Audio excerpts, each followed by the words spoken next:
Well, good morning and welcome to New Hampshire Motor Speedway for today's running of the Mohegan Sun 100, the seventh stop of the 2024 calendar for the NASCAR Whelen Modified Tour. My name is Joe Koss alongside Pete Falcone. Pete, we expected this race to be run later on today, but we changed it up because of the weather in the area. A 10 o'clock start for these Whelen Modified Tour drivers, and they are ready to get after it. Yeah, and yesterday afternoon they were anticipating qualifying here, and then much to a lot of surprised minds, the weather prevented that from happening, so they're set up according to the rule book for the starting lineup today, and that changes things a bit. We'll talk about it as the race goes on. Well, let's take a look at the starting lineup as the cars roll up onto the back straightaway for a couple of pace laps.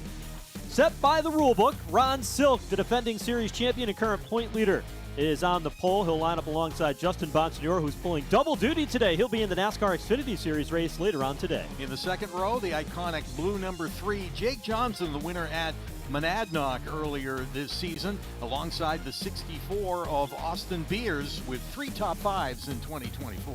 Patrick Emmerling starts 5th. He won a non-points modified race here several years ago in a Whelen Modified Tour car. Craig Lutz will start 6th.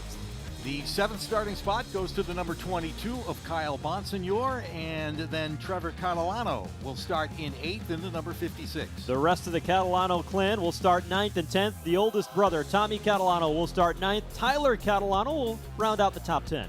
11th starting spot goes to the number 18 of Ken Hagee, and the 12th starting spot to the veteran driver Tim Connolly in the yellow number 4. Starting 13th, Tyler Ripkema took a race off, but he's back. Had a strong run here a year ago. He'll roll off 13th alongside Melissa Fifield in 14th. The 15th starting spot in the 8th row, the number 58 of Eric Goodale. He'll start alongside Doug Colby in the Tommy Baldwin Jr. number 7. You go back to row number 9, Jake Lutz is in for Bobby Santos, who couldn't make it to the track on time because of a travel scenario for him. We'll get more into that later. Gary McDonald will roll off to his outside in 18th. Row 10 finds the 00 of Andy Jankowiak alongside the number 89 of Matt Swanson. Ryan Preece, NASCAR Cup Series driver and modified ace, has got his family modified, starting 21st. Chase Dowling, 2018 winner of the Musket 250 here at New Hampshire Motor Speedway. He starts 22nd. Back in the 12th row, 23rd starting spot goes to the 06 of Sam Ramo, and alongside of him, the bright number 17 of Anthony Nocella. Mike Marshall makes his second career Whelen Modified Tour start today here in New Hampshire. Matt Kimball, a native of the short tracks here at New Hampshire, he'll take a try at the Magic Mile today. 27th starting spot finds the number 38, Luke Baldwin of the Baldwin Racing family, making his first ever NASCAR Whelen Modified Tour start alongside the former champion of the Modifieds in the number 79, John McKennedy. Andy Seiss and John Michael Chenette rounding out the starting lineup for today's Mohegan Sun 100. Let's take a look at the race analysis for today's event. Today's race, a historic battle for modified competition. It'll be 100 laps. The temperature has cooled quite a bit from what we saw here yesterday. 63 degrees, 12% chance of rain. Fuel, you could make it almost the entire way on one tank of fuel. You need just a little splash of gas to get the whole way. The tire change today, these teams were awarded 12 tires when they showed up at the track today. They can take any combination of 12 as the day goes on. We'll take a look at some of the keys to the race today. It's all about the draft here at New Hampshire Motor Speedway. That sets us up for 3 important keys when it comes to race day. And among them, you want to stay in a position, clean pit stop to have room to be able to race for it at the end. You're looking to stay within the lead draft. This is a track that all of a sudden you can't make up a lot of ground if you get back 15th, 20th. At the end, you got to be within the top 5, and you've got to time that last move to the checkered flag right. Up atop the flag stand here at New Hampshire Motor Speedway, a representative of the Mohegan tribe, Dan Quidgen, will be the individual to throw the green flag in the Mohegan Sun 100.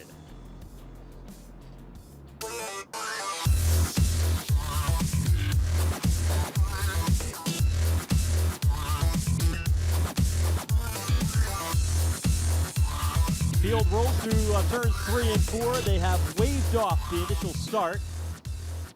And they will rack them up one more time. Lights in that Toyota pace car came on before they got through the center of turns 3 and 4. So Bob Slade atop the flag stand.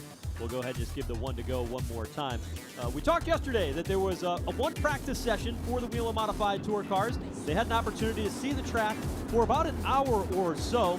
That practice was won by Ryan Preece, quickest car in the field in that 40. But Pete, you alluded to it when we came on air today, that Ryan Preece, because the points set the starting lineup today, the owner's points, Ryan Preece has only run one race this season. He's 21st on the starting grid. He will start deep in the field today. And as you mentioned in the keys to the race, you want to be in that lead draft, even this early on in the Mohegan Sun 100. So he's got some pedaling to do to get to the front. Ron Silk, Norwalk, Connecticut driver. He's a defending series champion. He's had a great year this season already on the Whelen Modified Tour. Expect him to be strong. He's got a couple of victories here at New Hampshire Motor Speedway. He'll start on the pole by virtue of that starting lineup set by the rulebook. The field now on the back straightaway, and Ron Silk has elected to start in the outside lane. So the silver number 16 car is the point leader. He is the pole sitter for today, and to his left elbow is going to be the 51 car of Justin Bonsignor, a 3-time winner here at this racetrack. Up off turn number 4, looking for the green flag in the Mohegan Sun 100. It's Silk and Bonsignor to bring them to green. Silk will nose the lead just to the end of the straightaway, but here comes Bonsignor with a bold move down on the inside in the first turn. Bonsignor powers up ahead. He's the defending race winner of this event a year ago, had a lot of strength early on and drove away from the field. But right now he's a car length ahead of Ron Silk, who rides in his tire tracks to the outside. The young driver Jake Johnson driving Old Blue, winner at Monadnock Speedway for his first career win just a couple of weeks ago, challenging to the bottom. And speaking of a challenge, here comes Silk with a run back to the front, down on the inside of Bonsignor. He'll try to make the pass down into turn 1. Already a lead change when they came across the line. Bonsignor took the lead in turn 2. Silk takes it right back, and Bonsignor wants more on the back straightaway. He draws even down to the bottom of turn number 3, sweeps out in front and takes over the top spot. Yeah, a lot of lead changes in this race traditionally, and we've seen it happen already in the opening laps. Bonsignor back to the point. He'll lead him out of turn 4. Here comes Ron Silk, though. Crossover move across the start-finish line to the inside lane, and he will take back the top spot through the middle of turns 1 and 2. But watch Bonsignor. He backs it up a little bit, gets to the accelerator quickly off turn 2, and he looks to the inside of the backstretch. Just the momentum he needs to make that pass once again down into 3, and he shoots it down in there deep. Makes the pass, goes back to the point, but no doubt only temporarily. Behind them, you see the 22 car of Kyle Bonsignor. That's a cousin of the race leader, Justin Bonsignor. He's on the bottom, but the outside lane draft is working pretty good. Craig Lutz gets by him, Trevor Catalano. His older brother, Tommy Catalano, in the 54 is right there. And the leaders in a freight train off the second turn and down the backstretch. Here's Silk again with a peek to the bottom. Looking inside in turn 3. Silk draws even, gets ahead. Austin Beers riding in the 3rd spot, closes in on Bonsignor. Yeah, Beers has a great view of this, and no doubt learns a little when he watches these other guys when they make the move, and he too would like to pull out a line and make a pass. The draft snakes down into turns 1 and 2. Now, it's a little different than the stock car style draft you might see at Daytona, Talladega, or Atlanta. But these modifieds make such a big hole in the air that the draft is on all day long as Bonsignor goes back to the point. Yeah, just as he's done several times, gets around the inside of Silk and goes back to the lead as they head out of 4 and across the stripe to complete another lap in the Mohegan Sun 100. If you follow modified racing, you know that there is no love lost between Justin Bonsignor and Ron Silk. Ron Silk, his crew chief, one of his best friends, is the crew chief for Justin Bonsignor in that 51 car.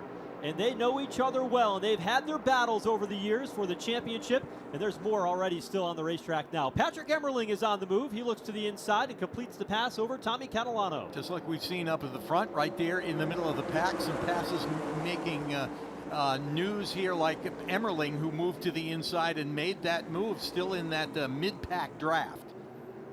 You're watching the battle here between the 1 of Emmerling. He rides 7th at the moment. You see how close they are with Tommy Catalano in that 54. Now Tyler Ripkema diving to the inside in turns 3 and 4, trying to pick up a spot on both Catalano and Emmerling as they come off turn 4. Yeah, trying to make that stick. They barely touch out of turn 4, but Ripkema just can't get the momentum out of the turn, and now he gets passed by Kobe. You see the value of the draft as Ripkema just gets freight trained after trying to make that move. Great job by Tommy Catalano to make that move over Patrick Emmerling and pick up the spot. Just outside the top 5, riding 7th. Yeah, Ripkema trying to find a spot where he can get back up into the draft. He's doing a good job to hang with those guys on the inside, but nothing's opening up for him on the top. You see Doug Kobe in the 7 New York running a Bugsy Stevens tribute scheme, and there's smoke coming out of the 7 New York of Kobe as he goes through turns 1 and 2. It started billowing off the end of the front straightaway, and that car is smoking heavily. Yeah, that could be trouble as they start to scurry around him. There goes Emmerling again with another pass. Meanwhile, up front, you've got Silk being chased by Bonsignor, Beers, and Johnson, as it has been since the start. Out in front, you see Ron Silk leading the way, Justin Bonsignor, 5 cars packed tightly together off turn number 2 in that lead draft.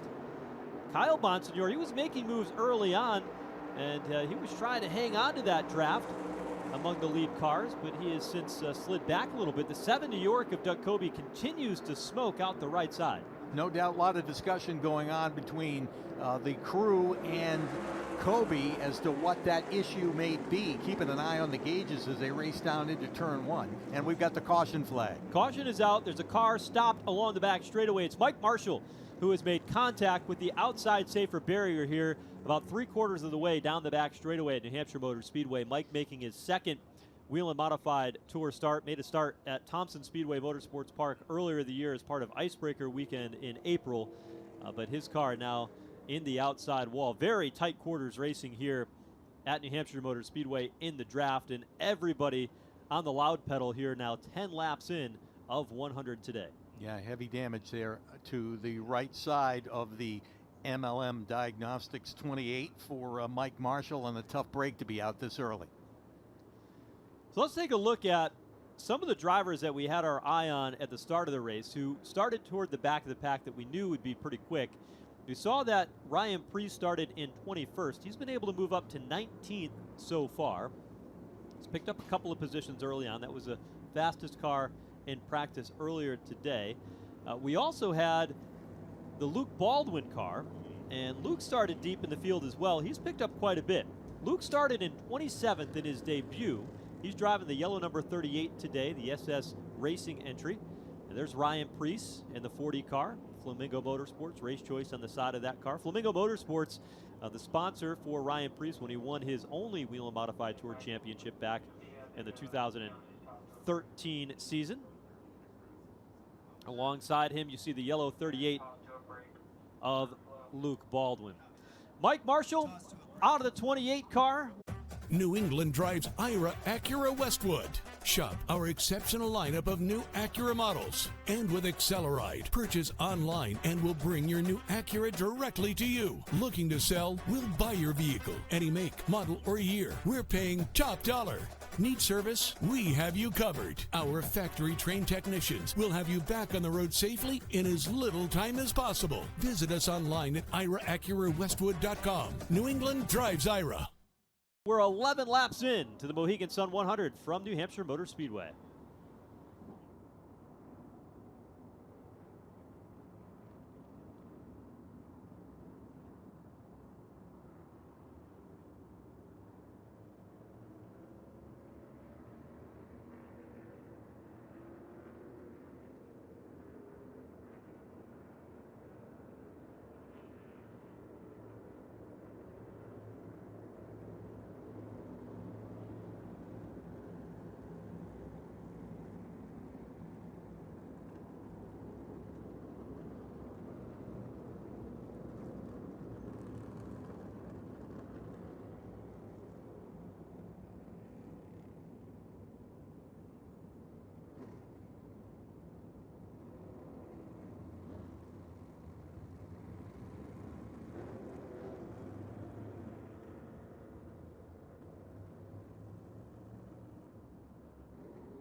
Back here at New Hampshire Motor Speedway, it's the 7th race of the 2024 schedule for the NASCAR Whelen Modified Tour. Today, the Mohegan Sun 100 working the first caution of the morning on lap 13 of today's event. Mike Marshall got into trouble along the back straightaway and made contact on the right side of his number 28 Modified along the back straightaway. That car has since been cleared off the racetrack, and many of the Modified faithful out here on the hill, one of the most popular places to watch along the back straightaway here at New Hampshire Motor Speedway, enjoying the action here on this early morning.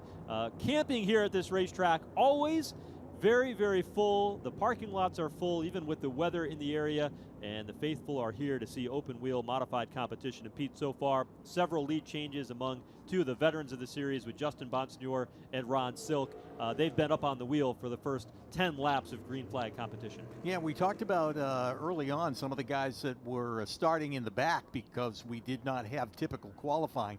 Guys that we saw that were fast in practice yesterday, but because of lining up according to the rule book, they ended up going to the back. One of them is Matt Swanson in the 89. He had started back in the 20th spot. He is up to 11th and seems to be among the best of the guys that we saw fast in practice yesterday and have to come from the back. So he advanced quite a few spots in the first 10 laps of this race. Doug Coby in that 7 New York is back down on pit lane. Coby, a 4-time winner at New Hampshire Motor Speedway and a 6-time Whelen Modified Tour champion. Certainly a Hall of Fame driver when it comes to modified competition. They've got the hood off on that 7 New York. They're looking on the right side to see whether or not they can determine, is it a leak, is what is going on that's creating the smoke for that 7 New York. Now, the car owner for that car is Tommy Baldwin. His son, Luke Baldwin, is driving the 38 car today for a different team and making his debut. This is a team that is very, very well respected. Dave Lewis there with Robert Yates Racing Engines on the right side of that race car, trying to see if they can diagnose exactly what the issue is. And they've got wrenches in hand as Doug Coby now goes down one lap, sitting on pit lane here at New Hampshire Motor Speedway. A tough break for Doug. He's got 4 wins here, but it's been 8 years since his last one in 2016. And he was right in the mix in a photo finish in this event 1 year ago. But certainly now with problems on pit road, as it looks like they're going to try to take the valve cover off that right side of that 7 New York to see if they can determine maybe he dropped a valve on that engine. Yeah, and they're ready to slap the hood back on as soon as they can. Interesting paint scheme on that car as they salute the great Bugsy Stevens, who passed away just a couple of weeks ago at the age of 90. Bugsy, the 3-time NASCAR national champion, and of course a big star in the early days of the modifieds. Thus the paint scheme saluting the great Bug Stevens on the Tommy Baldwin Jr. number 7. And a great tribute that was held at the Seekonk Speedway, the last race on tour for the NASCAR Whelen Modified Tour, celebrating Bugsy. His entire family, all the fans and the race teams lined around the outside of the Concrete Palace and had the opportunity to honor Bugsy Stevens one last time on track. So, field is now doubled up on the back straightaway, getting set to go. They'll see lap 17 when they come across the granite stripe of the 100 here today for the Mohegan Sun 100. The front row will have Ron Silk on the bottom. Justin Bonsignore, the race leader. We've seen the strength of the outside lane. He has decided the top lane. Now, unlike the National Series, it's only the front row that can decide whether or not they want to start on the inside or the outside. Justin Bonsignore, race leader, chose the outside. Everybody else, odd number of positions on the bottom, even number of positions on the outside. No choose rule in the Whelen Modified Tour. Pace car hits the apron down at turns 3 and 4. Ready to get back after it here at the Magic Mile with Justin Bonsignore and Ron Silk on the front row. Green flag back in the air, and they're side by side across the stripe and down into turn 1. Silk sweeping up in front, using that bottom lane of the racetrack. But how about the young Austin Beers out of Northampton, Pennsylvania? Just does not have the launch off turn number 2. He'll give up third, and here comes Bonsignore with another bid for the lead. Yeah, that outside line is the way to go, particularly coming out of the turn and firing down the straightaway. And that evident again by Bonsignore, able to sweep underneath and make the pass as they head down the front stretch. Austin Beers rather, falling back on the inside of the track. That moves Trevor Catalano in the 56 car inside the top 4, but now they're 3 wide for a moment, getting through turns 1 and 2. They sort it out. That is some close racing as again we look for another pass for the lead, and that's the case down into turn 3. There's Silk with the move as he's done several times in this race already. Makes the move on the inside, sweeps past Bonsignor to go back to the point. A tight pack comes across the line again. Silk, Bonsignor, Jake Johnson. And you've got Trevor Catalano in 4th and Kyle Bonsignor, who's rallied back inside the top 5 to ride there in 5th in the 22 car. And you can see the hassle with being on the inside as it has happened to Austin Beers as he continues to fade. Down on the inside, can't get back up into the draft and continue with a move back to the front. Talk about cars that are on the move. Look at the car who rides in 6th. That's Eric Goodale in the 58 machine. Goodale has had a rough season, and he split this car with his cousin Timmy Solomito, who's driven for a couple of races. They made wholesale changes to their approach coming into this race. Eric's been extremely frustrated. He's driven from 15th up to 6th. So far in this race, his car looks better than it has all season. And he's always been close here at New Hampshire and certainly looking to get to the front. We're only 20 laps into this Mohegan Sun 100. He's got plenty of time to work his way to the point. And those pit stops that we saw under that one and only caution allowed the field to shuffle quite a bit, brought some of the drivers that were at the tail end of the field forward, including Luke Baldwin and Ryan Preece, who you see working through turns 1 and 2 to the back straightaway. That yellow 38, Luke Baldwin, making his debut. Ryan Preece, 26-time winner of the NASCAR Whelen Modified Tour, directly behind in the 40 car. And that lead pack again, led by Bonsignor as they head off the 4th turn and down across the stripe. Everybody settled in, just following in the draft at this point. Can't say enough about the driver of that 56 car riding in 4th, Trevor Catalano. First time seeing this racetrack. He's had 6 events this year, been in the top 5 twice, came home 12th at Seekonk. These big racetracks, he's done really well. You go back to the race at Richmond earlier in the year, he came home 3rd. Did Trevor Catalano. He's been such a bright young talent as a young man, with the 3 Catalano brothers all competing in the Whelen Modified Tour here this season, and he's been the bright spot of this team, and very impressive to see how quickly, as a rookie, he's adapted to modified racing at this level. Yeah, he's got the family bragging rights for sure so far in 2024. Let's see what he can do with the rest of this race, the Mohegan Sun 100 at New Hampshire. They snake their way down the backstretch through turns 3 and 4. Mostly flat turns here at New Hampshire Motor Speedway. You see these modifieds run that 3rd groove. That's where the banking is about 7 degrees. And these modifieds, you can drive them in a lot deeper than you can the heavier stock cars that we'll see later in the race weekend. Talked about Luke Baldwin, who got just out of that upper groove and gets past, trying to get back up into the drafting situation as we see another car on pit road, the 00 of Andy Jankowiak in trouble. Yeah, Andy Jankowiak pulls that car down to the attention of his crew. The Steve Mendoza entry will get some work there. You see some good action here. There's Matt Swanson in the number 89 car, back up front. Silk able to get back ahead of Justin Bonsignor as they make their way down the back straightaway. Bonsignor will cross him up again midway down the back straightaway and try to jump that out in front. 6 cars in that lead draft. Has now got about 20 car lengths back to the 7th place machine as they continue to try to create some distance back to Ryan Preece, who rides by himself in 7th. Yeah, they keep trading the lead off back and forth between the 51 and the 6. It looks like work, it looks like it's nerve-wracking, but they'll tell you it's a blast the way they go back and forth to the lead like that. Here's Silk again to challenge to the bottom for the lead. A little bit deeper in the pack, though. We continue to watch some great action, too. There's good action up front with Silk charging to the front. You see good action in that battle between Tyler Ripkema in the 32, Luke Baldwin in the 38. Good action everywhere you look here, and that's what this race is about. You can pick many battles that certainly can find intriguing, the subplot, the stories beneath every one of them, and that's the excitement here of racing at the Magic Mile. Starting to get some separation now in that lead pack as you see the front 3 had kind of pulled away from the 4th place runner, and just then Silk, with moving to the bottom of the racetrack, did not allow Bonsignor to slip underneath to make the pass, so they'll follow each other nose to tail across the stripe. This is one of the few laps that they haven't been trying to swap the lead here on one end of the racetrack in turn 1. Silk has a slight advantage as they exit turn 2. Bonsignor again with another strong run will dart down to the bottom. midway down the back stretch and put that 51 back in the top spot. Behind them, Eric Goodale is challenging for the 5th spot.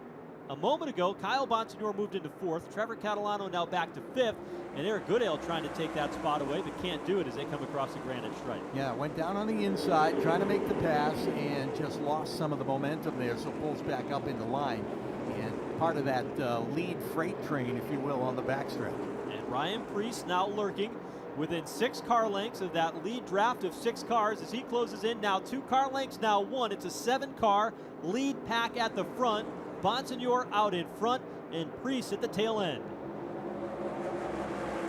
All content to ride in line at this point as we're a third of the way through the Mohegan Sun 100. Leaders off the second turn and down the backstretch. Ryan Preece in the 40 car started 21st today. Last driver to win from 21st was John Blewett III. He did it in 2006, but Mike Stefanik in 1998 won this race from the 40th position, so it can be done, especially with the draft. And Preece has just about erased any deficit he had at the start of this race, 31 laps in, to find himself in the lead draft. Yeah, he's right there with the rest of them as a move for the 4th spot off the second turn and down the backstretch. Kyle Bonsignore solidly in the 4th position now. Eric Goodale was trying to see if he could get underneath Kyle Bonsignore in the back straightaway, just wasn't quite close enough and didn't have the momentum that time through to pull alongside Trevor Catalano. Things calming down a little bit here at the front for the moment as Silk closes into the back of Justin Bonsignore, but he didn't decide to challenge. And you know, Pete, you get to this point in the race where they tested the waters for 25 laps or so, and they know what they have in the race car, they know what their opponent has in the race car, and all those things go back into the memory bank as we get towards the finish at the end of this race in 100 laps. Yeah, the guy who's probably picked up the most as far as information goes is Jake Johnson, running in 3rd in the number 3 as he's watched those front 2 trade the lead back and forth several times. So he knows what's worked for them. So when he's ready to make the pounce, he'll be able to do so as he's hanging on the back bumper of Ron Silk down the backstretch. Jake Johnson has been so impressive here now in a full-time season in that 3 car. And he's been fun to watch riding there in 3rd. He sits 3rd in points, won that first race at Monadnock Speedway earlier this season. And he's been a bright spot, very similar to the spot that we saw Austin Beers in the 64 a year ago. He had a great run at Seekonk, led to the late going, and then a late race restart closed everybody up, and he got beat by one of the best in the business, Matt Hirschman, especially at that racetrack. Nearly scored his first win of the 2024 campaign, but it wasn't meant to be for Austin Beers. It's been really a lot of Justin Bonsignore, Ron Silk all season this year, as has been for many, many years in the Modified Tour. Yeah, Silk had got right up on the back bumper of Bonsignore, making his presence known as we continue to watch this battle with Beers leading that short little freight train down into turn number 1. This is a battle for 10th. Austin Beers rides in 10th, and he started in the 4th position today. Only his 3rd start in the Whelen Modified Tour competition, but they run open modified shows here once a year, and Austin had an opportunity to run some of those, finished in the top 3, got more experience drafting, but this is not a track that he has a tremendous amount of experience at. And it's no surprise to see veterans up front because of the skill it takes to be able to get used to how these cars drive in the draft. It's not going to drive like a stock car because these big tires that they have on the front of these cars just create all kinds of turbulence with the airs of these modifieds. Well, those 2 guys, Lutz and Beers, trying to hook up together and get back to that lead pack. They've been pretty spread out at this point. While we were talking about Austin Beers, Jake Johnson has gone by Ron Silk to move into 2nd. And Justin Bonsignore starting to do what he did a year ago. We saw a race that had a long green flag run at the beginning, and Justin Bonsignore walked away from the rest of the field little by little. I asked him yesterday, and I said, is that what you want to do, or do you need to back into everybody else so that way you don't get so far ahead that you use all your equipment up? He said, honestly, if I can break free of the pack and not have to worry about somebody challenging me for the lead like we've seen over the first 37 laps of this one, he says, I'm going to do that. And you could already start to see Justin Bonsignore trying his best to stretch his legs and open it up, but you see drivers like Jake Johnson staying right with him, drivers like Kyle Bonsignore, who moves into 3rd, They want to stay right with this lead pack and not let Justin walk away from everybody else. Yeah, he got around Ron Silk pretty quick to take over that third spot. I would like to catch up to those first two and get back into that draft as they race down the front stretch. Now Ryan Preece is starting to go backwards in that 40 car. He had raced up to 7th. He appears to be off the pace as he rolls down into turn number 1, and Jake Johnson, he's not off the pace. He takes the race lead, so lots happening here as Johnson goes to the point. Bonsignor rallies back to the inside of the back straightaway, and Ryan Preece off the pace. Yeah, Johnson, knowing what he had, made that move on Bonsignor, at least a test for getting to the front, as Bonsignor is able to make the pass again in 3 and 4 and get back to the point. You see Ryan Preece on the right side of your screen there was up to 7th. He's now 12th. He's still out on track, but doesn't have the pace that he once had as he looks to get past here once again. Chase Dowling in the 44 car, the Tinio family car here this weekend. It appears as though possibly under power for that 40 car of Ryan Preece as he is limping around the racetrack here, well off the pace, and he's going to come down pit lane. He drops to the inside in turn number 3. Ryan Preece on the apron will head for pit road to try and diagnose the problems on that 40 car. Yeah, that's a tough one. Again, he had some speed yesterday in practice and had led those guys that had to start in the back, the way he had moved his way up almost to the lead draft, but now heading to pit road for a problem on that number 40.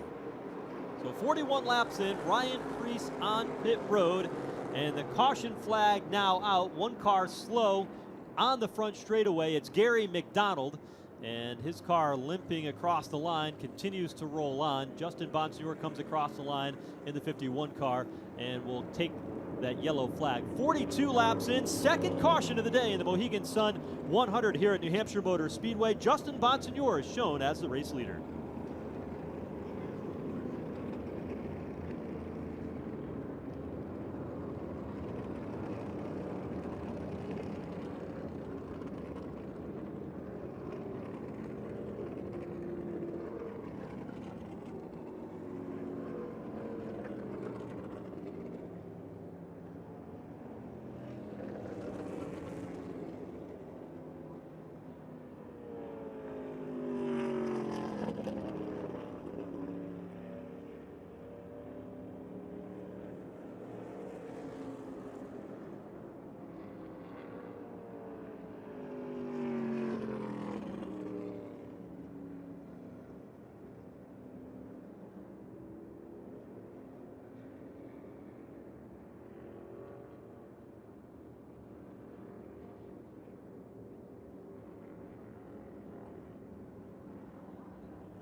Pit road is open. The field on pit lane to try to get new Hoosier Racing tire. Justin Bonsignor comes in as the race leader. They'll go around to get right side tires put on his car. It looks like it'll be a 4-tire stop. Other cars, different strategy. Kyle Bonsignor, a quick stop for him. He's going to be one of the first cars off of pit road along with Austin Beers. and Tim Conley, some of the first to exit pit lane. Justin Bonsignore and that team, some of the other race leaders, including Ron Silk, deciding to take multiple tires here on this pit stop. Silk, though, stalls the car, exiting pit lane, had a work around Trevor Catalano. He loses a couple of spots on pit road as a result. Yeah, another long pit stop for Matt Swanson, too, who's been down on pit road for a while, and he'll be back a few spots when they come back out to join the field. Now, the NASCAR Whelen Modified Tour, you cannot take fuel and tires on the same pit stop. So those drivers like Patrick Emmerling, Kyle Bonsignore, Austin Beers, they decided to take fuel on their first stop. Then when there's more room on pit road, they'll come in and they'll get their tires. So they're coming in now the second time to grab tires on those race cars, and we'll see how it all shakes out as the race goes on. However, some teams, like Ron Silk, have decided to stay out and not come back in and get the fuel. So that's certainly going to go ahead and change that running order and lineup. So by taking that little extra security and splash of fuel for Emmerling, Bonsignore, and Beers, along with Tim Conley, they're going to give up a whole host of track position among the cars that decided to stay out here and take tires only. Yeah, we'll have to see. I'm sure the caution laps will figure into the fuel mileage thing. At the beginning of the show, we talked about the fact that the window is about 90 laps, be 10 laps short, certainly if they were at speed for the whole thing. So don't know whether that figures into their equation or not, but we'll have to see. In the meantime, they got great track position as they'll line up right behind the pace car. Well, we've had a couple of cautions already, 2 cautions so far, and this is one of those races that if you get enough cautions, you can probably go 105 laps or so. And there are some teams and crew chiefs that had told me earlier today that they've got some things in their race car that allows them to save fuel with a veteran driver could make the whole way without that extra pit stop. So look at a driver like Jake Johnson. Jake Johnson came down pit road second. He comes back out onto the racetrack, and he's near the tail end of the lead pack after having such a fast race car, and he gave up all that track position just to have a little extra insurance in the form of a splash, an extra splash of fuel. There was a couple of cars that came down pit road twice, among them Austin Beers, Jake Johnson, Tyler Ripkema in the 32, Kyle Bonsignore, and Andy Seiss all came down pit road for multiple stops. There is the Jake Johnson number 3 car, and he is very deep in the field. He'll restart back in the 13th position when we get back under the green flag. Well, and we're just about halfway through. By the time we do go green, we'll be at just about the halfway point of the Mohegan Sun 100 here at New Hampshire Motor Speedway. So they're going to have to fight their way back to the front. This is going to be interesting. It's almost like starting all over again with a 50-lapper. Certainly is. And with those new tires, one of the things that the drivers say, the tires aren't necessarily going to equal a lot of speed, but what they do equal is maneuverability and the ability to drive your car wherever you want it. We're coming up on that halfway point, and you're going to need all that maneuverability to try to keep your car out in front and stay with that lead pack, as we talked about at the start with one of our keys to the race today. 1 to go signal has been displayed from atop the flag stand. Whelen Engineering lights have gone out around this Magic Mile New Hampshire Motor Speedway. The front row will have Justin Bonsignore, who continues to be the race leader on the outside, Eric Goodale with a good pit stop, and then everybody else stacked in behind, including Ron Silk, and how about Luke Baldwin, now running 4th on the outside of the second row in his debut of the Whelen Modified Tour. And all the way from 28th starting position, John McKennedy up inside the top 5. We haven't mentioned him much today. This is going to be interesting when we get back to green. McKennedy making his 100th career start, won the championship in the series 2 years ago. He'll start 5th on the inside of the 79 car. Pace car leads them through turns 3 and 4 and peels off onto pit road. We get ready for the restart as they come around to complete 47 laps. Green flag flies from New Hampshire, and they are dead even across the line.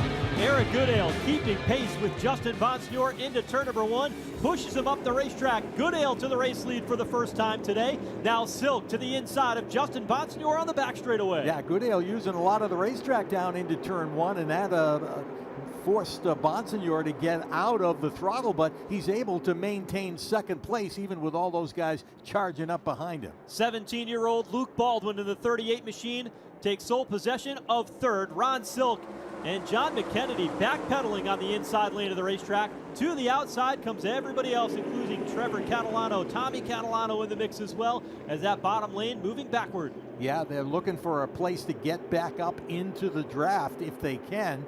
We've got those cars down on the inside trying to work their way back up there. How about Chase Dowling in the 44 car? We have not talked about him at all today. His first run driving the Tineo number 44 has just moved into fifth.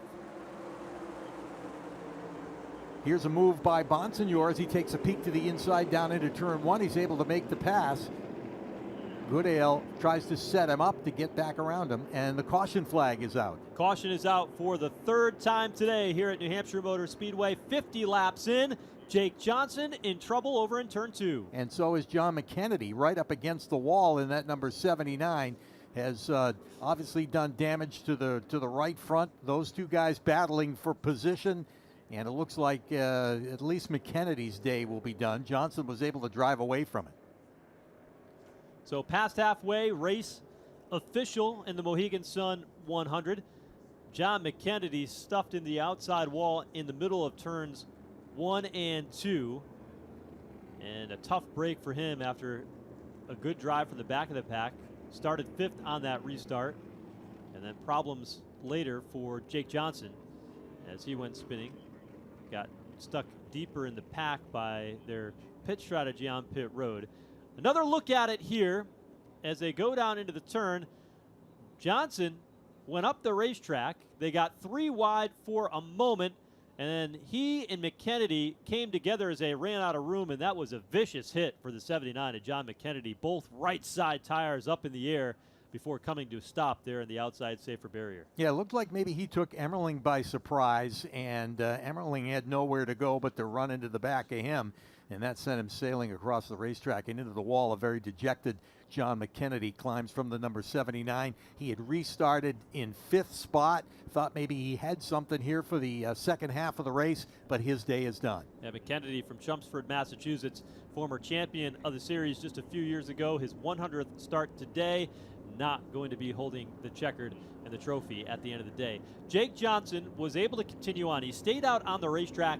He's now shown in the 19th position, so it was difficult to begin with. Now it's even more difficult for Jake Johnson as he's lost another handful of spots after that incident in turn one. Yeah, diagnosing that replay that we saw, it looked like he got shuffled out, and that's what started it all. They were all running pretty tight, and as he got shuffled out of line and up on the upper side of the racetrack, it was kind of the accordion effect behind them, and the end result was McKennedy in the wall. Here's another look at it as they head down into turn one. There's Johnson, almost like he had to get on the brakes and get shuffled up out of line, and then the rest of them piled on in. It was odd how that car just took off. You can see that he wasn't running in the preferred line, the 3 car for Jake Johnson. You saw a bit of a puff of smoke as soon as he got on the brake, and the car just shot up the racetrack. And then you see Craig Lutz come into the bottom trying to fill the hole to the inside, and when McKennedy, I think, probably assumed Johnson was going to stay up in that high groove, and when Johnson tried to gather it back up, the 3 of those cars just really ran out of real estate and contact was made. And unfortunately for John McKennedy, he got the worst end of the deal and made hard contact between turns 1 and 2. But Johnson, I think he's going to be all right for the most part. He stayed out onto the racetrack, and let's see, pit road has been open for the past couple of laps, so looks like he'll be able to continue on without too much problem. So working the third caution of the morning, 53 laps into the Mohegan Sun 100, getting closer to the finish here in the second half of this one from New Hampshire Motor Speedway.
New Hampshire Motor Speedway, host of the NASCAR Whelen Modified Tour on a, well, cloudy Saturday morning here in the Granite State.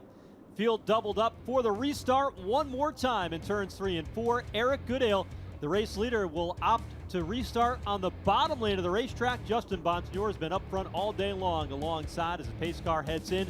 The field pours onto the front stretch.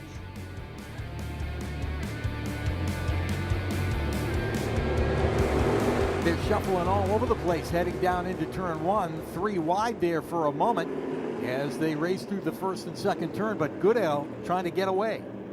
He's got a car length in hand over Justin Bonsignor as they hit the back straightaway. Tommy Catalano now in the third spot. Luke Baldwin in the mix. Here's Bonsignor again to take over the race lead in turn 3. Side by side behind them for fourth as Chase Dowling, and we've got trouble. One car up in the air through the safer barrier to the high lane of the racetrack. Ron Silk also involved. I believe it's a Craig Lutz 46 that got up in the air through turns 3 and 4. And the caution flag is out, and there is Lutz, hit on every corner in that 46 as he went for a wild ride atop the fence in turn 4. Yeah, right up top. And Silk was able to drive away from that, so it'll be interesting to see whether he's able to stay out there or will go to pit road to be looked at. But Lutz's day is definitely done. Lutz has had hard luck at this track last couple of years, either mechanical problems, engine woes. They had a car that looked pretty sporty today and came prepared. They've had a great season so far, but that is going to be a highlight reel moment that Craig Lutz would like to soon forget after his car airborne contact through turns 3 and 4, rode the fence right along the top of the safer barrier for quite some time before coming back on all fours just shy of the exit of turn 4 on the front straightaway. Yeah, lucky he didn't end up upside down as the car came right back on all fours, as you said. Here's the replay. We'll see exactly what happened. Watch the silver car. That's Ron Silk on the bottom. His car walked up the racetrack, made contact with Trevor Catalano, and then all of a sudden, Craig Lutz, his car just went airborne as they made contact with those open wheels, caught the outside safer barrier, and rode right up it. Before he could even think about it, Lutz was almost in the middle of that other incident between the 79 McKennedy and Jake Johnson. Watch it again here. Silk out of shape. The car just snaps back to the right, and Craig Lutz, the wrong place at the wrong time, and he got clobbered. Absolutely. And as we said, Silk was able to drive away. He went down to the attention of his crew on pit road and is able to drive back out onto the racetrack. But of course, he'll be restarting towards the back. You can see damage to the Nerf bar on the right side of that number 16. That Nerf bar designed to protect those two tires for contact on the side. But when you hit that front tire there into the side of another race car, really, really hard to avoid damage there. Silk's car really took off on us. This is the second time we've seen that. Jake Johnson, and now on the other end, Ron Silk, that car just got out from underneath him there in turns 3 and 4. Yeah, it seemed like it snapped, like almost that it wanted to spin, and as he corrected, and then it snapped to the outside, and he caught Lutz and ran him into the wall. So definitely a tough break, actually, for both of those guys, but Silk able to continue. The track conditions here this weekend a little bit different than what these modified drivers are used to, because typically we'll have the rubber laid down from the NASCAR Xfinity Series or from the NASCAR Cup Series, depending on when the race is running. Think about it, if the race was run when it was originally scheduled later on today, you would have had Cup practice, you would have had Xfinity Series practice. And so, the track doesn't have all that rubber. It's got the Hoosier rubber on the racetrack, and we've seen a couple of cars skate around a little bit. Might be just a little looser than it usually is, just by the virtue of the weather and the schedule change of what we've had on track. Well, Tim Conley will come down pit road, get some tires. We're working the 4th caution of the day. This time, trouble for Ron Silk and Craig Lutz up in turn 4.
40 laps remain in the Mohegan Sun 100 at New Hampshire Motor Speedway. Craig Lutz, lots of damage to that 46 car, is on the rollback, headed back towards the NASCAR Whelen Modified Tour Garage. And his day is done after a heavy lick up in turns 3 and 4 with contact from Ron Silk and a wrong place, wrong time kind of crash for Craig Lutz as we work under the caution flag. The current race leader is Eric Goodale. Eric Goodale has had a dismal Whelen Modified Tour season. He came into the season and decided, I'm going to run part-time. I'm going to split this seat with a very successful modified driver named Timmy Salamito, both drivers out of Long Island, both from the same family. And Timmy has gone out there and, he hasn't had great runs in the 58 car either. They came in today, crew chief Jason Shepard, Eric Goodale said, we're going to go back to basics. We're going to take everything we know and just go back to what we ran 3 or 4 years ago in the Whelen Modified Tour. And that has seemed to work. Earlier this morning before the race, Eric Goodale was all smiles. And Pete, I can't think of the last time, certainly this season, and maybe even going back to last season, that I saw Eric Goodale smiling ear to ear before he got in his race car. And now we all know why. Yeah, he knew he had something, that's for sure. So typical of any sport, back to fundamentals, and doing that with that car too, and it's proven to be the right move as he will restart from the front when we get back going again. We've got one more lap under caution before we get back to green flag racing. There's a lot of film study that takes place in NASCAR competition, just like any other sport, whether it's a stick and ball sport or NASCAR. Justin Bonsignore takes a different approach to this race here in New Hampshire. He's in that 51 car on the inside line. He said, for me, I don't look back at what happened before. Every race here is a little bit different. I know what I did, and I'll execute based on what I see early in the race, and I'll use that as my gauge for preparation. A big day today for Justin Bonsignore. Today he makes his NASCAR Xfinity Series debut for Joe Gibbs Racing in the number 19 car. Points set in the starting lineup because of the weather here yesterday. He'll start 25th coming up at this racetrack a little later on in the afternoon. He'll go out there with no Xfinity practice, no Xfinity qualifying, and take the green flag for the first time here this afternoon from the 25th position. So he's got his hands full, but mission number one for Bonsignore is to defend that race win that he picked up here a year ago in a photo finish here across the granite stripe. And his second place starting spot will be on the inside this time. Last time Goodale chose the inside. He'll start from the outside as they come to the green flag. Toyota pace car is in. Field rumbles off turn number 4 and sees a green flag. This time Eric Goodale decides to take the outside lane. He's got a good jump on the field in turn 1. And he leads them all down into turn 1. We'll see how that outside lane does. Bonsignore trying to scrape his way back on the inside, and that number 51 gets a good launch out of turn number 2, but it's the outside line that'll lead him down into turn 3. Tommy Catalano in that 54 car pushes Eric Goodale to the lead, and he said, I don't need to give Justin Bonsignore any drafting help. I'm going with the 58, and he now rides in second. Yeah, he's able to pick up that spot, but Bonsignore right there on the back bumper takes a peek to the inside, but at this point is satisfied to follow Catalano out of turn 2 and down the backstretch. So Catalano runs second. Justin Bonsignore now third. You go back to Trevor Catalano, his youngest brother, sitting there in fourth, and Luke Baldwin in fifth. You've got 3 drivers inside the top 5 who have never won a race, and they're here on the biggest stage. A little further back, here's Jake Johnson trying to race back to the front after that altercation a couple of cautions ago. Gets around the outside of Patrick Emmerling. Tyler Ripkema right there too in the 32. Jake Johnson now up to 11th. He restarted after the incident in turns 1 and 2 back in the 19th spot. That car one of the quickest on track, as is Justin Bonsignore. He wants to retake the lead and does in turn 3. Catalano could not quite get underneath Eric Goodale. He'll settle back in line as they come to the main straightaway. Yeah, Goodale a little bit on defense that time, able to maintain the second spot and follows Bonsignore down into turn 1. Not close enough to challenge for the lead as they head off turn 2 and down the backstretch. Battle is on for the 4th spot, moving into the inside lane. This is Chase Dowling. Dowling in the 44 this time for the Tinio family. Moves into 4th, his first start of the year, but Dowling several years ago won the Musket 250, a special event that was held here in the fall of 2018. Went out and won that for his first and only Whelen Modified Tour victory. And he's done it before. Now he's trying to win again for the Tinio family, who with Bobby Santos has won many, many races. Trouble in turn 1 for Andy Seiss. hard hit for him off the end of the front straightaway. Yeah, and he's another one that had a good run going here this afternoon or this morning, where he had started in the back and worked his way up towards the front, was close to being in the top 10, but now wrecked into the wall in turn 1. Seiss got that left front tire down. You can see when he went off the end of the front straightaway that the car was well out of shape as he went into turn number 1 and made a really hard lick for Andy. He has had rough luck at this racetrack. Today, he has made many starts. A 2-time Southern Whelen Modified Tour champion, originally from Hampstead, New Hampshire, and now a co-owner of an ARCA Menard Series car driven by Andy Jankowiak. Seiss out of that race car, and boy, he's looking for somebody. Yeah, he's not happy with somebody. Let's see here. I think he's showing some appreciation to possibly Austin Beers, I believe, as Austin Beers rolled on through. And he'll take that ride back into the infield, courtesy of the ambulance, as we watch the replay and see exactly what happens. Let's see what happens. A little bit deeper in the pack. You see Seiss in the black number 70, and boy, he got hit on the straightaway. And it was Austin Beers trying to cut underneath the 70 of Andy Seiss and just hooked him into the outside wall, and that was that.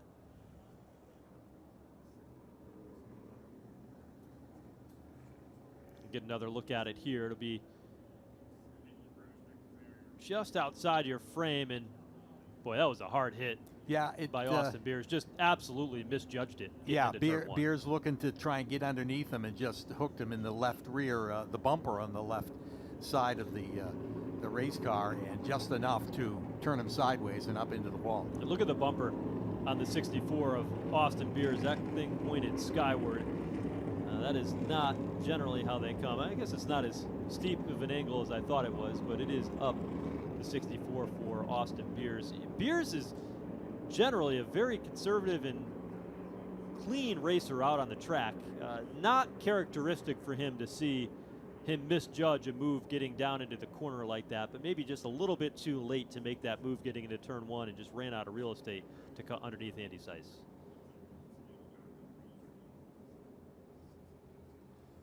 Not intentional, evidently, but still not a good moment for Andy Seiss, as that number 70, the Rockingham boat car, getting on the hook and headed back to the pits. Heavy right side damage. So we've seen quite a few incidents here today in a race last year that only had 2 cautions, and one of them was because of, well, I won't say it, but the stuff that pauses races for a period of time when the clouds are out. That caused a problem for the team there. The field now down here in turn 1, or excuse me, on the front straightaway, being paused just for a moment while they do some work of cleanup down in turns 1 and 2. We are 32 laps away from the finish here in the Mohegan Sun 100 as the red flag comes out with the field paused just off turn number 4, and work now underway down in turns 1 and 2 on the racing surface itself. So caution turned to red. So far today, we've seen 4 cautions, this being the 5th of the day here in the Mohegan Sun 100. We are under the red flag, 32 laps to go.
Well, the red flag has been lifted. Caution back out here at New Hampshire Motor Speedway as the field rolls through turns 1 and 2. Repairs still underway up in turn 1 where Andy Seiss made heavy contact. You see the welder out there trying to repair the damage to that safer barrier between turns 1 and 2. Pretty good crowd here on hand here this morning for this Whelen Modified Tour event, the Mohegan Sun 100, as they continue to circulate under the caution now.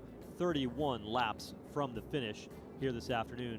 This race, 76th running of the Whelen Modified Tour here at New Hampshire Motor Speedway. Get another look at what happened going down into turn number 1.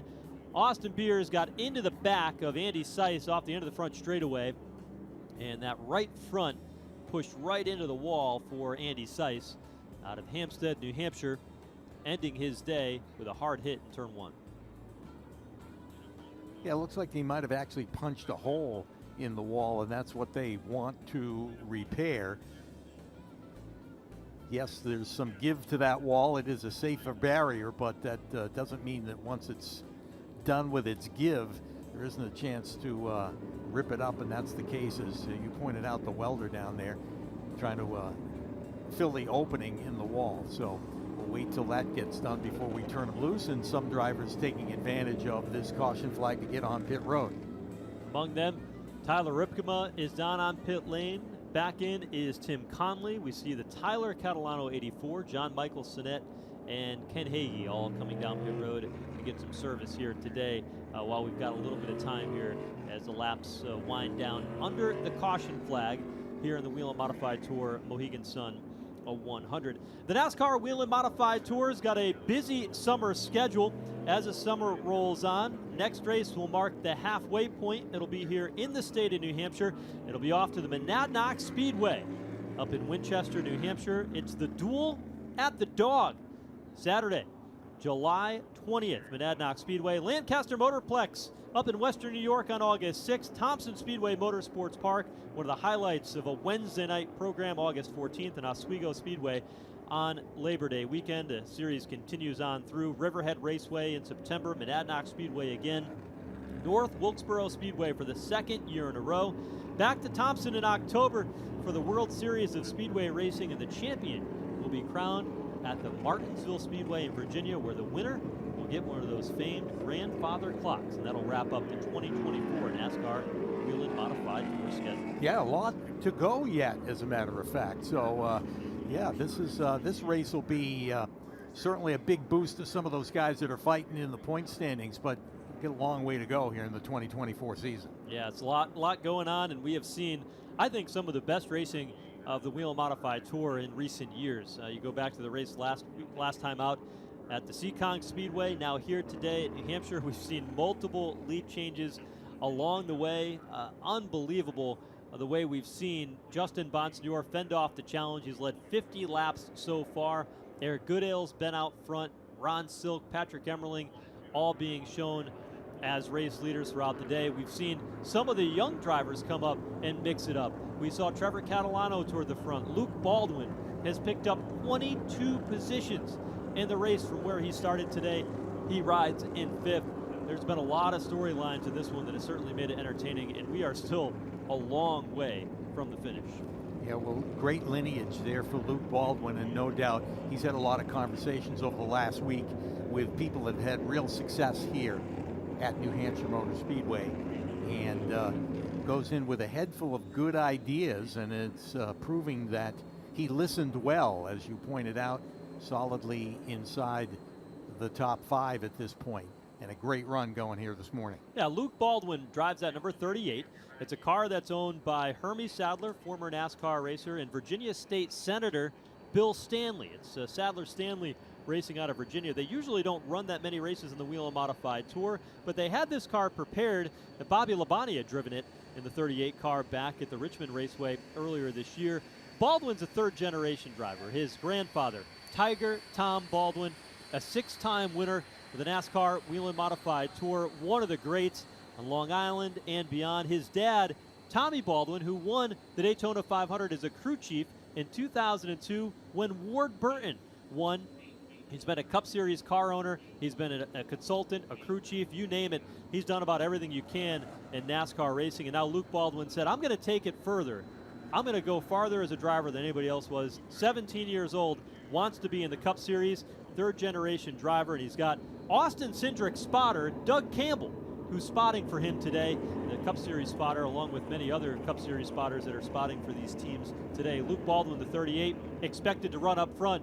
He is. He's running 5th. Well, and his dad can pay a little more attention because the Tommy Baldwin Jr. number 7 with Doug Coby is out of the race. So Tommy's got one car to look at, and it's that car of his son, that yellow car, running right upside the top 5. So stacked up here on the back straightaway in rows of 2. We've talked a lot about the front row, Eric Goodale and Justin Bonsignore, but don't take your eye off that second row. Tommy Catalano is looking for that first career Whelen Modified Tour victory. You've got Sammy Ramu in the 06 in row number 3, and Chase Dowling in the 44 car has been quiet. Bobby Santos has been a master at this racetrack, and many of those wins came driving that 44 car. Chase Dowling is in the mix. You can't count him out in that black 44. Ready to get at it once again as the pace car peels off down onto pit road, and they race down the front stretch under the green flag. Bonsignore will lead him down into turn 1, and on that outside, here comes Chase Dowling in the 44. Dowling trying to push Justin Bonsignore out front to take the second spot, and he does off turn number 2. So Dowling up to second. Then all of a sudden, Luke Baldwin is losing ground. He got shuffled out of line to the inside. He'll get drafting help from behind. That pushes him forward down into turn 3 and back into 5th. Yeah, he drove in there deep and hard to try and stay inside the top 5. He's going to get that spot back. As much as Sammy Ramo gives him a little bit of a run for it out of 2, they're 3 wide on the front stretch. Look at the draft from Patrick Emmerling into the back of Kyle Bonsignore, able to split everybody up the middle. 3 wide, super speedway style off the end of the front straightaway here. Puts this 22 car into the 6th position for Kyle Bonsignore. They all know it's go time because there's only 25 laps left in the Mohegan Sun 100 as they race out of turn 4. Here's Ripkema now working inside, trying to do a 3 wide move in his own way. Deeper in the pack, but he settles back in, gives up 3 spots in the process as we watch Tim Conley and Austin Beers battling. Meanwhile, up front, they sail out of turn 2. Bonsignore trying to get a little breathing room, but 2nd and 3rd have hooked up together to go chase him down as they race into turn 3. Chase Dowling, 2 car lengths behind the race leader. That battle continuing to rage on between Tyler Ripkema and Tim Conley. Ripkema able to get through and complete the pass. Up front, though, a battle now for 2nd into turn 1. Eric Goodale looks to the inside, and there's contact. Goodale goes up the hill. Luke Baldwin is in it. Somehow, Chase Dowling able to keep that car pointed in the right direction, and the caution flag is out while battling for the 2nd spot. What a save by Chase Dowling in that 44. A tough break for Baldwin as he's up against the wall, but they got hooked together heading into the 2nd turn, and Dowling did a great job to get off the throttle, not mash the brake, but get that thing back going straight and saved it. Meanwhile, Baldwin able to pull away from the accident scene in the number 38. That's a tough spot in the racetrack because right there where Chase Dowling went spinning is the tunnel here at New Hampshire Motor Speedway, and there's not as much room on the inside of the track when you get a car out of shape. Baldwin's got the right front tire down on his 38. For the moment, he is still on the lead lap. Heavy damage to the back of Tommy Catalano's 54 car. That car pushed well up in that rear deck lid area, but it doesn't look like the left rear tire got a lot of damage, just the left front where he's got a flat. Let's take a look at the replay here as they went into turn 1, battling for the 2nd spot. You see the 58 get a little sideways when he tried to correct it in accordion. Everybody stacked up. Baldwin into the 54, then caught the outside wall as his car slid up the track. Yeah, it looks like it just got out from underneath Goodale, and as he went to catch it, he made contact with the 44. And again, we talk about Dowling making a great save. And meanwhile, Baldwin on pit road going for a new right front at least, and they're going to check the damage on the 54 of Tommy Catalano as he's on pit road as well. 2 drivers having a great run today. They've got to get a left front tire on Tommy Catalano's car, right front tire on the Luke Baldwin number 38 machine. and see what other damage they may have. There you see Tommy Catalano, left side tire for him. I don't think that damage to the rear of the car is all that bad. I mean, from a drafting standpoint, that spoiler's up a little bit higher than it was, but that probably won't hurt them too bad as long as they can push some of that sheet metal in and keep them out on track. But both cars did lose a lap as they were limping around on pit lane and came down pit road. Actually, you know what? I think the 54 did not lose a lap because he stayed out on track, but Tommy Baldwin's car, Luke Baldwin, will lose a lap here under this latest caution.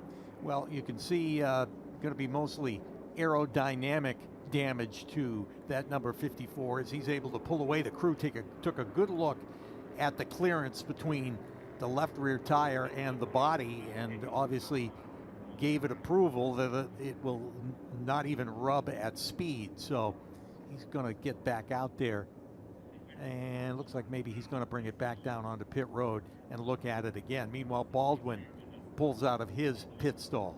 Might be a bit of a parachute if they don't get that push back in for Tommy Catalano, so he'll bring the 54 back down pit lane. Luke Baldwin lost another lap on pit road and will be 2 laps down when he gets to the tail end of the field. So a tough break for Luke Baldwin. Tommy Catalano will take right side tires now on the 54. Again, you know, we talked about the value of the tires. It may not necessarily equal a lot of speed, but what it does give you is maneuverability out on the racetrack. And that's what's going to help him here in the final 20 laps of the Mohegan Sun 100, and see if he can salvage as much as he can once he goes back out onto the track. And right now he's shown in the 19th position. So still room to gain for Tommy Catalano, but Luke Baldwin will head to the garage.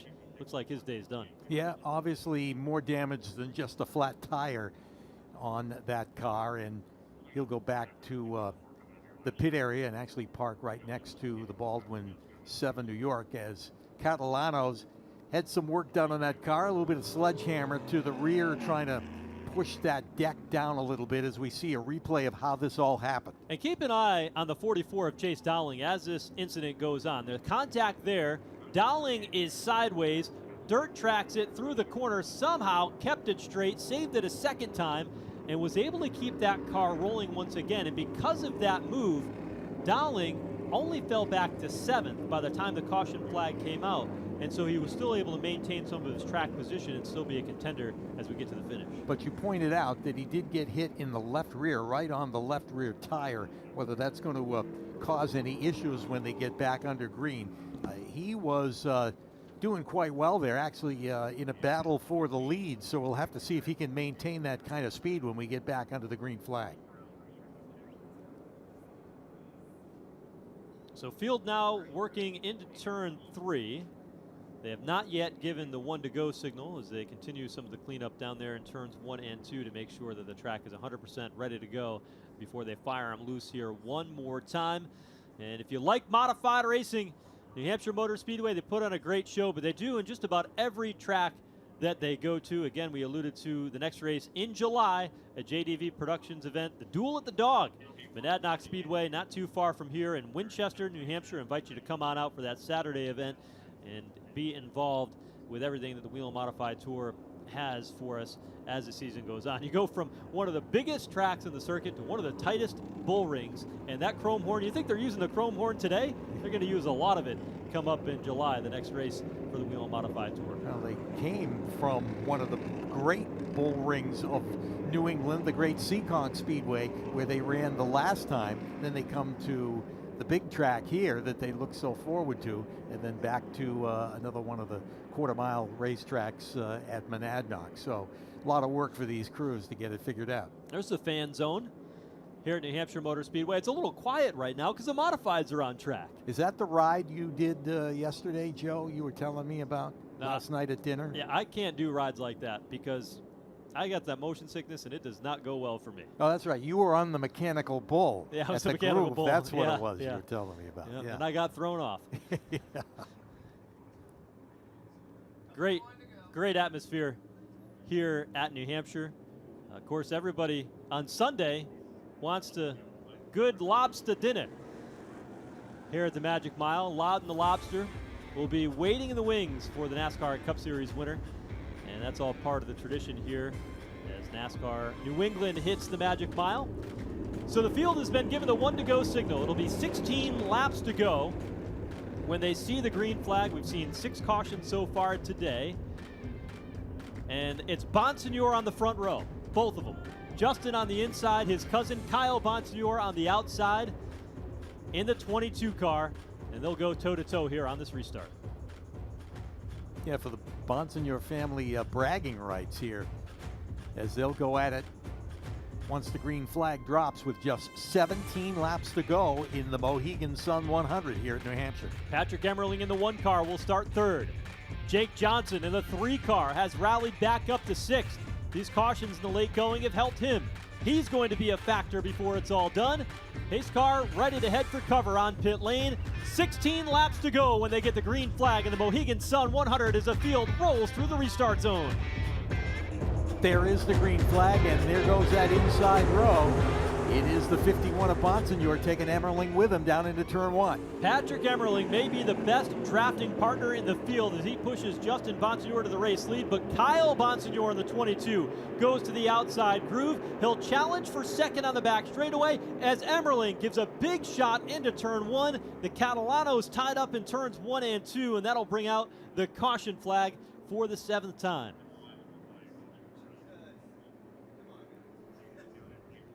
There's the 84. That's Tyler Catalano, not able to get his car moving once again, just into turn number 1 on the inside. He had a hard time after the red flag getting that car refired. He had to get pushed off. You see him, I just need a push to get it rolling once again and get that car fired back up. So a tough break for Tyler Catalano. Yeah, Trevor goes to pit road to the attention of his crew. He got shuffled out of line on that restart as they hit the back straightaway. Let's take another look at what happened. The Catalanos, the 2 red cars in the bottom. Tommy Catalano got sideways, hit the back of his brother's car who got sideways, and then they both came together. I wonder what that's going to be like on the ride home.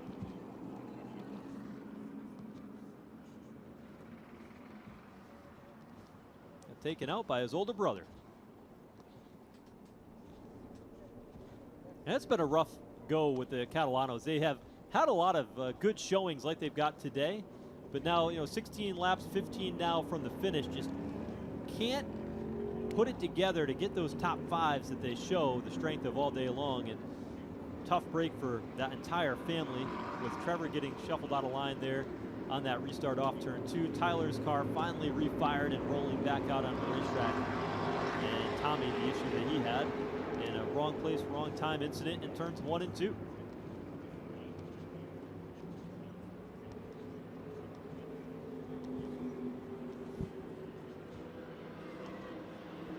So single file for the moment as we continue to work under the caution. Patrick Emmerling in that 1 car rides in 2nd. We haven't talked a lot about Patrick Emmerling so far today. He's another driver that is running full-time in the Whelen Modified Tour, back once again, has a non-points win here at New Hampshire Motor Speedway. Came home 5th last year, has been a runner-up twice at this track, and he started the season with the chassis builder, Rob Fuller. But a couple of races ago, they parted ways. Rob Fuller, to focus on his business and refining that, continues to support and help that number 1 team. But he's got the championship-winning crew chief from 2022. There's a team that has had a lot of strength and a lot of speed, but similar to what we were talking about the Catalanos, they haven't been able to finish the races. Riverhead Raceway, they had a piece of debris get stuck to their race car from another car in an incident. They had to come down pit road, get it taken off, and sacrifice a top 5 running position. But now Emmerling's up front and will have an opportunity to challenge Justin Bonsignor. We've seen how fast that car has been pushing cars in the draft. Let's see what he can do when he's on the front row with an opportunity to take the race lead.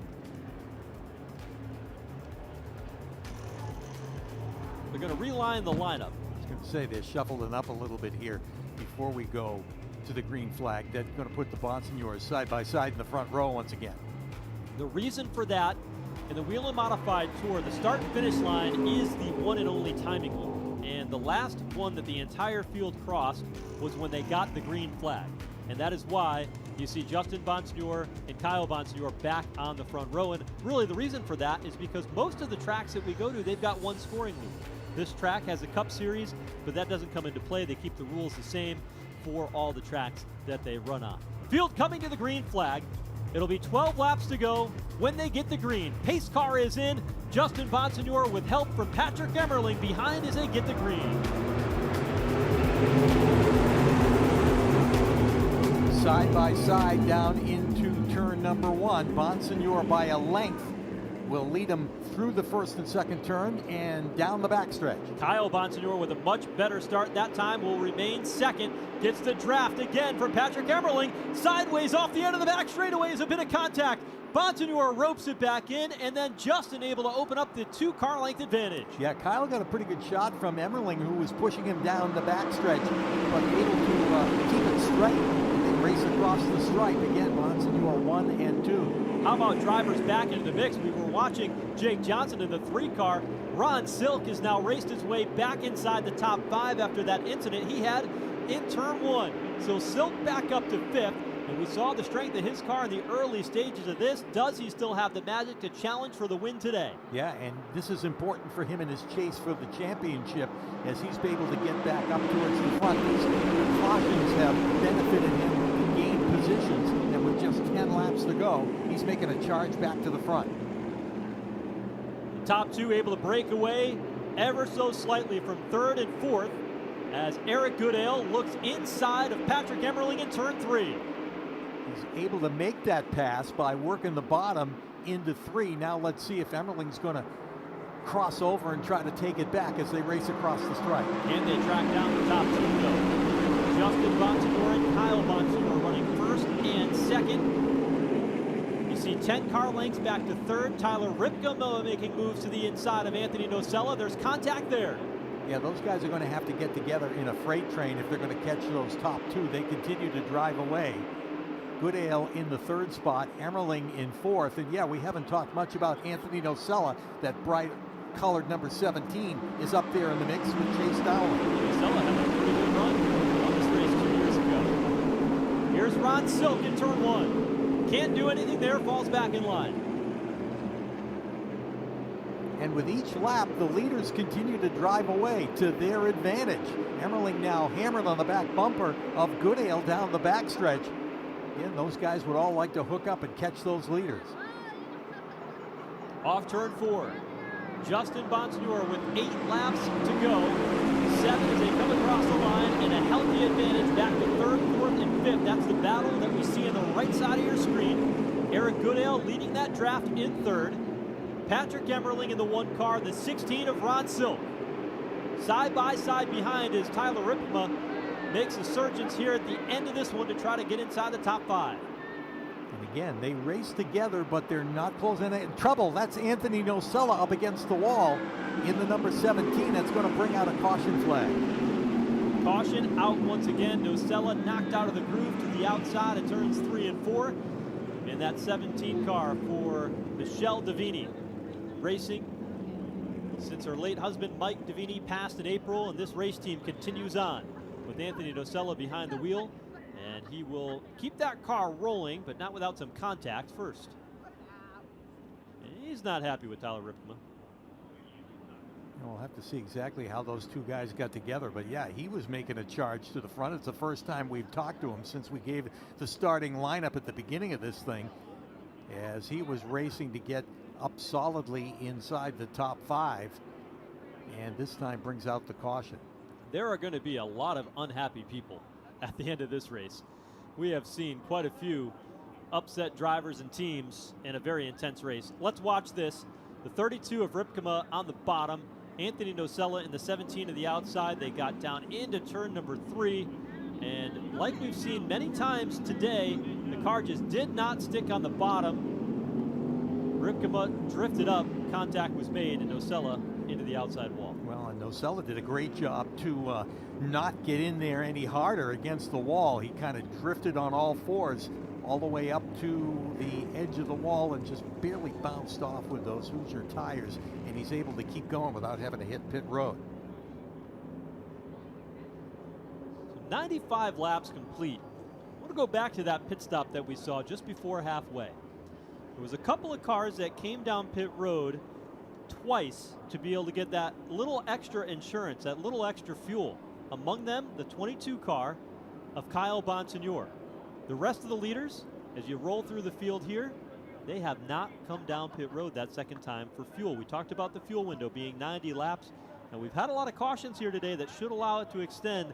Ryan Stone, the crew chief for the 51 of Justin Bonsignor, told me earlier today, he said, you know, a couple years ago we had the race and we tried to stretch it the entire way on fuel, and coming off turn 4 we lost the race because the fuel started to just give up a little bit coming to the checkered, and that has to be on the mind of Ryan Stone and Justin Bonsignor as we get to the finish. Kyle Bonsignor, he got that insurance, he's good to go. Is there overtime in our future?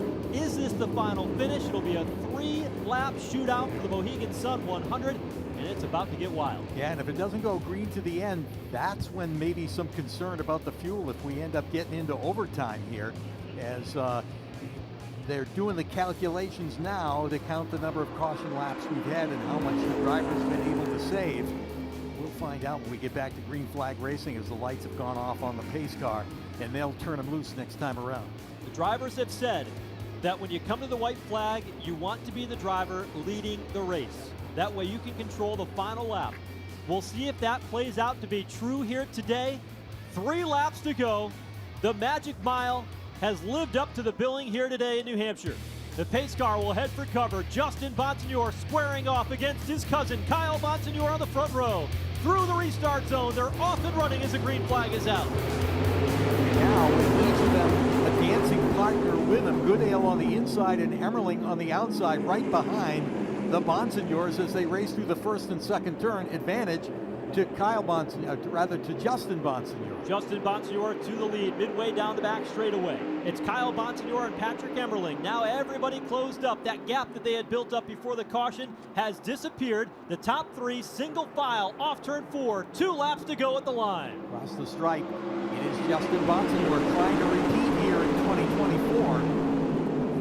Has been leading a lot of this race today. And right now, with just now less than 2 laps to go, he'll take him down the backstretch. Outside lane, Eric Goodale backpedaling as he is now losing position outside the top 5.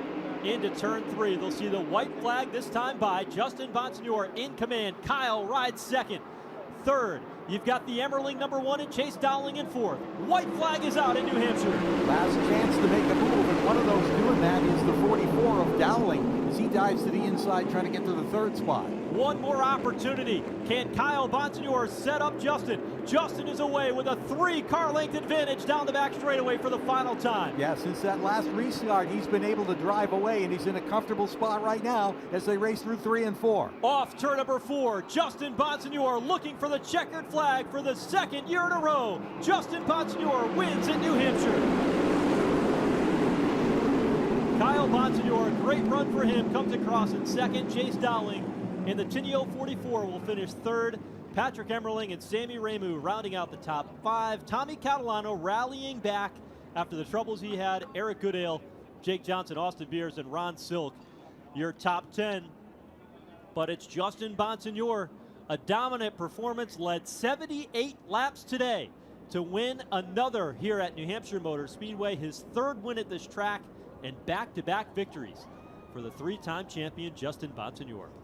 And he's got another race to do today. He'll be in the SciAps 200 for the NASCAR Xfinity Series. This has got to give him a little bit of confidence going into that ride. Well, objective number 1, check the box for Justin Bonsignor. He got the job done here at New Hampshire Motor Speedway and did exactly what he needed to do. He'll spin around to grab that checkered flag. What a run, what a job for Bonsignor, and the strength that he had with that number 51 car. Had everything he needed to be able to capture a victory today and did it in dramatic fashion. What a race for Justin Bonsignor here today.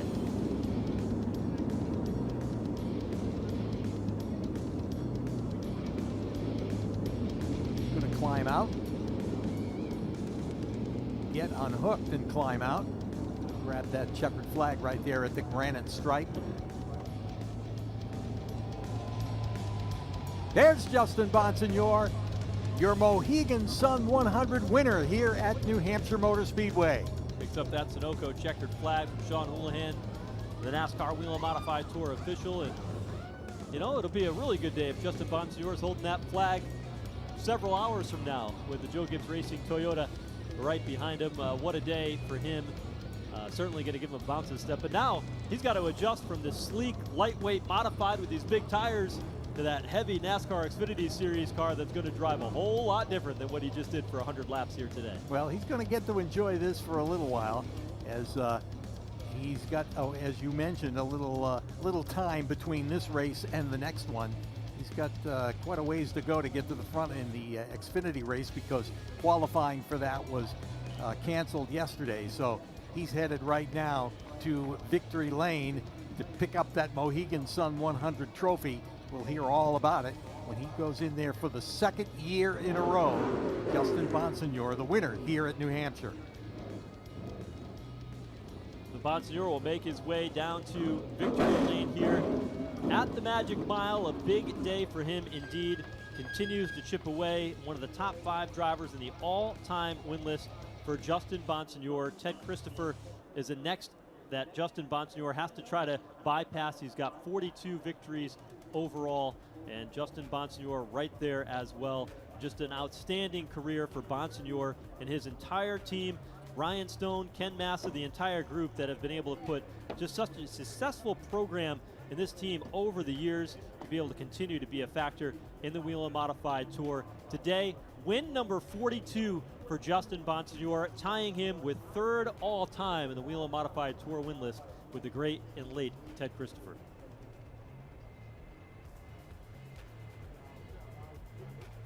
Congratulations, even from some of the other competitors that came to Victory Lane.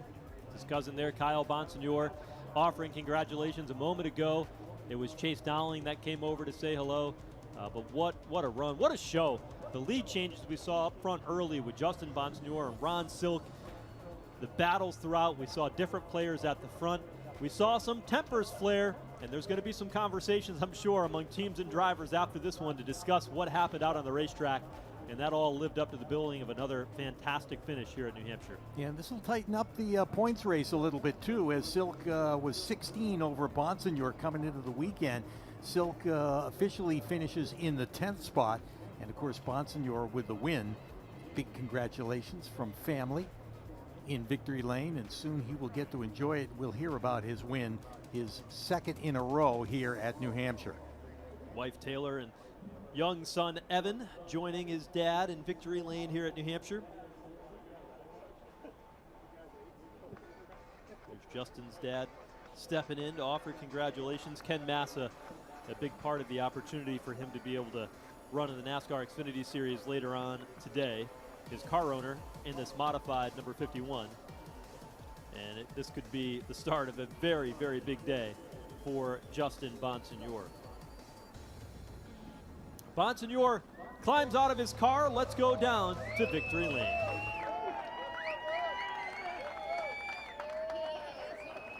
morning at New Hampshire Motor Speedway, Justin Bonsignore gets the win in the Mohegan Sun 100, defending his win in this race here last year. Justin, congratulations on the win. A big one for the modifieds. How do you describe this race as a whole series and what it means to be victorious in this race? Yeah, we have a lot of. I mean, we have 16 awesome races in a year, but this is our Daytona 500, and everybody wants to win this race. There's so much that goes into putting yourself in position and having a good car. And we've had an amazing car up here, like 4 years in a row, and just try to control the race as much as you can, lead as many laps as you can. A lot of cautions. You want to be the leader on the restart. So just a really good Phoenix Communications Fury race car today, prepared by Ryan Stone. Just want to thank Ken Massa, Janine Massa, M3 Technologies, Clearcom IT Solutions, Robert Yates Racing Engines, all our product sponsors. Just the pit crew did a great job today. Just out of breath. It's mentally tough to control and understand what you need to do on these late starts and late restarts. And my cousin and I have raced against each other since we were 8 years old, and my dad just said this might be the first time we didn't crash each other. So that was awesome of him. We had some strategy there trying to help each other, and it's cool to, I think, run 1-2, so that's pretty awesome. Yeah, restarting and then finishing next to your cousin. He came over here, mentioned something to you there in the car while you hadn't climbed out yet. What did he say to you? I just said that was a lot of fun on those starts, trying to work together. And he goes, "Yeah, I had my one shot getting into one there, and I saw him get close in the mirror, and then spotter say clear by 3, no run." So that's like the most stress-free last lap. Probably anybody will run here at Loudon down the back straightaway. So just really cool, and hopefully the weather holds out and we can get this Xfinity race in today. And we got to come from the back, but we got good race car, and we'll hopefully get to the front and have a good day there too. This is such a big day for you, getting ready to make your Xfinity Series debut here in a few hours. How special is it to start this day with a win? Yeah, for sure. Obviously, we thought this race was going to be tonight, and the Xfinity race would be first. So it's nice to run this morning, get the race in. All the crew guys can hang around now for the race, probably have a few beers while they're watching it, and just take it all in. This is a big family here, my guys, and we have a lot of fun. So it's nice to get a little break, go eat some lunch, refresh, get ready to go for this afternoon, and just hoping that the weather holds out more than anything. You have quite the cheering section here with you for this afternoon. Congratulations, Justin, on the big win. Go celebrate with your team. Thank you, guys. I appreciate everybody on Flow watching today, and we'll see you soon. Strong start to the day here for Justin Bonsignor. Picks up his third win at New Hampshire Motor Speedway. Jose, you are standing by with our second place finisher. So we're catching up with second place. Kyle Bonsignor. There's a Bonsignor in victory lane, but it's not the first name we wanted. How does it feel to have your cousin over there in second place? Man, great run. Yeah, thanks. It's good. I mean, I love racing with my cousin. He's like my brother. So it was a good race. I really wish that last caution didn't come out. I feel like we had a really good gap behind us to where I could actually, try a more aggressive move at the end. I just got a little greedy, overdrove it into turn one, trying to set us up for down the backstretch coming to the line. But I got to thank my crew. They worked really hard. We had kind of a mishap there on strategy. We took fuel. A lot of other guys didn't, and we had to come from 16th or 18th there at halfway, and I feel like we used up a little bit of our car doing so.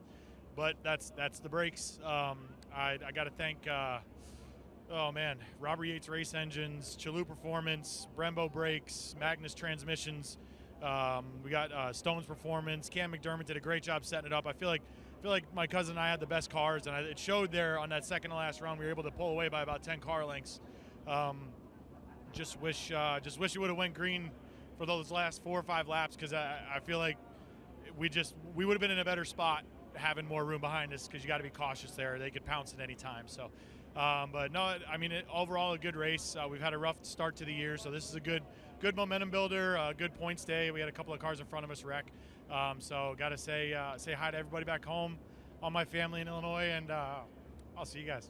Thank you so much. Great job. Second there for Kyle. Catching up with Chase Dallins third. The race here at New Hampshire always puts on a good show. Great job in third. Yeah, it was exciting for sure. We started 22nd and drove up to second there and had a little altercation, put us back to 8th there. But, Tinio Motorsports gave me a great opportunity filling in for Bobby for this show. So I got to thank them, their sponsors, Harshaw, Kevin from SNS. There's so many people that helped me along the way. I haven't raced a race car in 6-7 months. This is my first race for the year, so not making excuses. I had a ton of fun. Just got to thank all the Tinio guys. So many people helped me along my racing career, just a little bit life-changing stuff happening. But Ben Dodge, so many people that helped me get here. So really thankful for the opportunity. Hopefully put on a good show for the fans, and came home third and just 2 spots short. Great run. All right, let's go to the trophy presentation.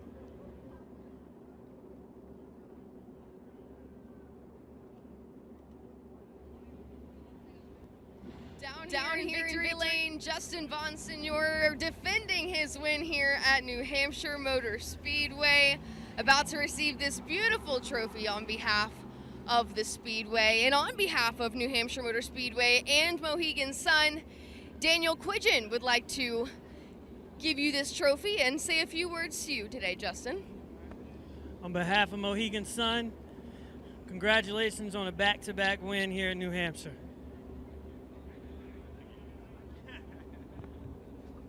There it is, ladies and gentlemen, Justin Bonsignor, your winner down here in Victory Lane, the Mohegan Sun 100 at New Hampshire Motor Speedway.